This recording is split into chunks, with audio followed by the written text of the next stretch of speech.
Bonjour à tous et bienvenue pour cette dernière émission de l'année au potager. Je suppose que vous n'êtes pas tellement justement au jardin ou au potager. Avec les temps un petit peu difficiles de l'hiver, on se concentre sur le sapin de Noël, les décorations et puis les fêtes de fin d'année. Décembre neigeux et froid remplit les greniers jusqu'au toit. C'est le dicton du moment. Alors je vous disais, le temps est difficile. Bon, a priori d'après le dicton, plus il pleut, plus il neige et plus il fait froid et plus les greniers seront remplis pour l'an prochain. C'est une bonne nouvelle. Au sommaire de cette émission, on va faire un gros plan sur les feuilles mortes. Ensuite, on va parler de la récolte et en particulier des choux de Bruxelles. On va consommer et récolter le céleri branche. On va découvrir une recette de tarte aux bêtes. Et puis, nous allons cultiver les champignons et enfin nettoyer les dernières plantes sèches, les herbes qui traînent encore au potager. Vous le savez, en automne, les feuilles tombent des arbres. C'est une situation naturelle, en tout cas pour les arbres à feuillage caduc. Caduc, ça veut dire que les feuilles tombent à l'automne, elles repoussent au printemps. Alors on est toujours embêté avec ces feuilles mortes, on n'aime pas trop les laisser sur le sol en trouvant que c'est un petit peu inesthétique. Pourtant, ces feuilles mortes sont très utiles au jardin. Le paillis de feuilles mortes est d'abord une protection idéale pour des plantes un petit peu sensibles au froid.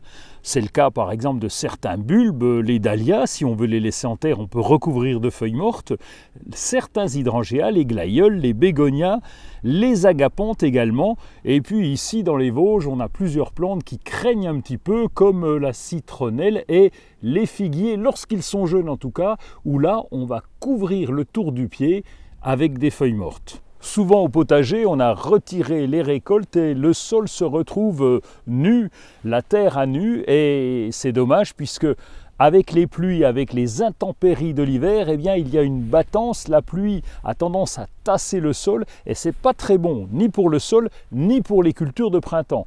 L'apport de feuilles mortes sur le sol, dans le potager, sur les terrains nus, eh bien, c'est une bonne chose, ça va en plus apporter des oligo-éléments. Lorsqu'on a des allées sous un arbre, eh bien on va ramasser ces feuilles mortes avec un râteau, les charger dans la brouette et les emmener à destination, soit autour de nos plantes, soit au potager. Autre possibilité, c'est de ne pas ramasser les feuilles. Quand on est dans un coin un petit peu éloigné du jardin, comme ici, sous un arbre, eh bien on peut laisser les feuilles qui vont, comme en forêt, apporter un peu de nourriture au sol, à l'aplomb des branches et sous l'arbre. Et dernière solution, si vous avez encore des feuilles qui traînent, eh bien vous pouvez les mettre au compost.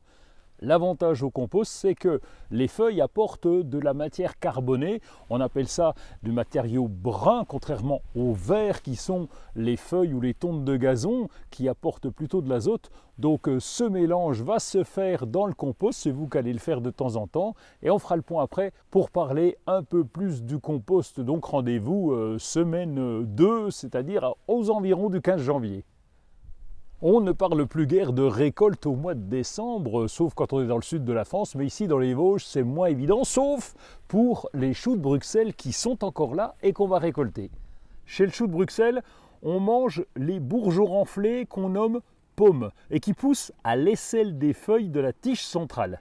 La récolte des choux de Bruxelles, ça vient de septembre jusqu'à décembre, voire jusqu'en mars pour les variétés les plus tardives.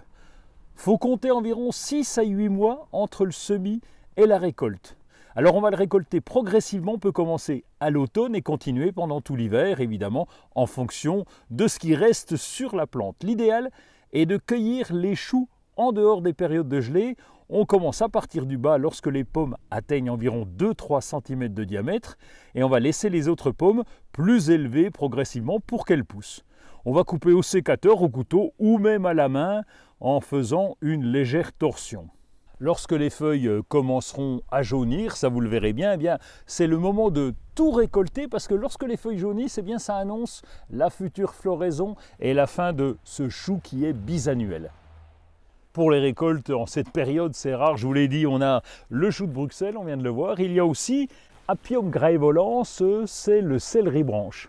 Comme le chou de Bruxelles, c'est un légume bisannuel qui va se récolter en automne et en hiver. Alors on peut soit l'arracher, soit récolter les branches de temps en temps en fonction des besoins, ou alors le prendre en totalité pour le conserver pour l'année suivante. Pour conserver le céleri branche, eh bien, on va le couper, on va pouvoir le congeler, on va le hacher menu avec un couteau. Ensuite, on pourra l'installer dans des sacs de congélation et le ressortir lorsqu'on le souhaitera.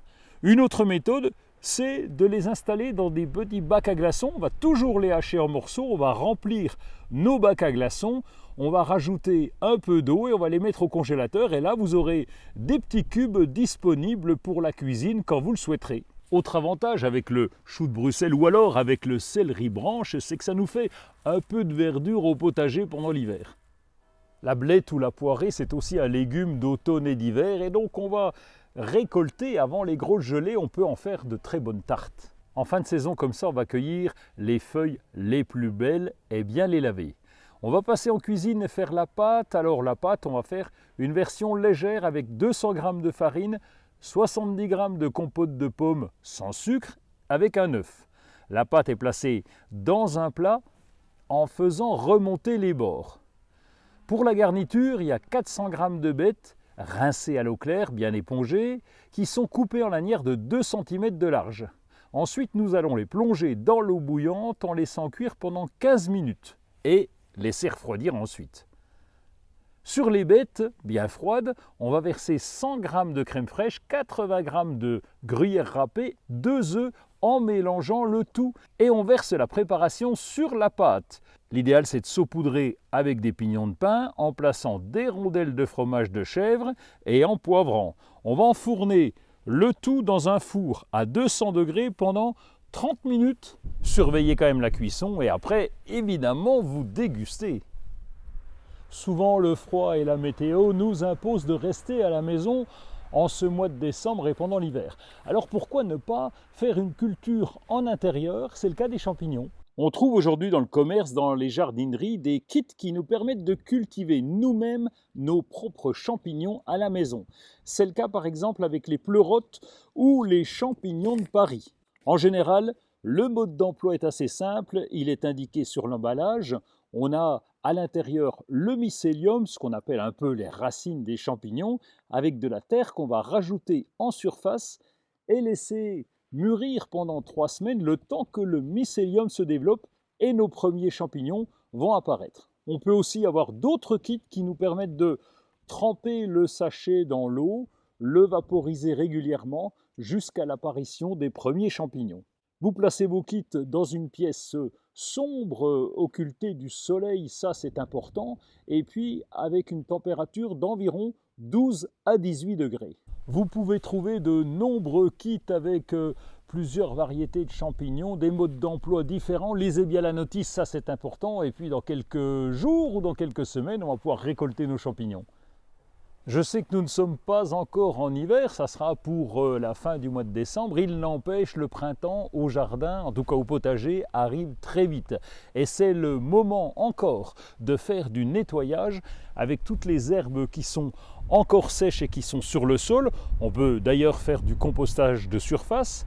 On va aussi penser à tailler tout ce qui dépasse. Il y a beaucoup de vivaces qui sont sèches, on va couper les parties supérieures. Dernier point, quel que soit le temps et la région, eh bien, nous avons des herbes indésirables qui commencent à repousser et là, nous devons intervenir en arrachant ces mauvaises herbes avant qu'elles ne prennent de l'ampleur et surtout qu'elles fassent des fleurs, monter en graines et se propager encore un peu plus. Comme c'est la dernière de l'année, je vous souhaite de très bonnes fêtes de fin d'année à tous. Profitez bien et puis vous irez au potager pour vous remettre des excès de Noël et de Nouvel An. Ça, c'est parfait pour ça. Et on se retrouve, nous, au mois de janvier pour de nouvelles aventures, toujours au potager.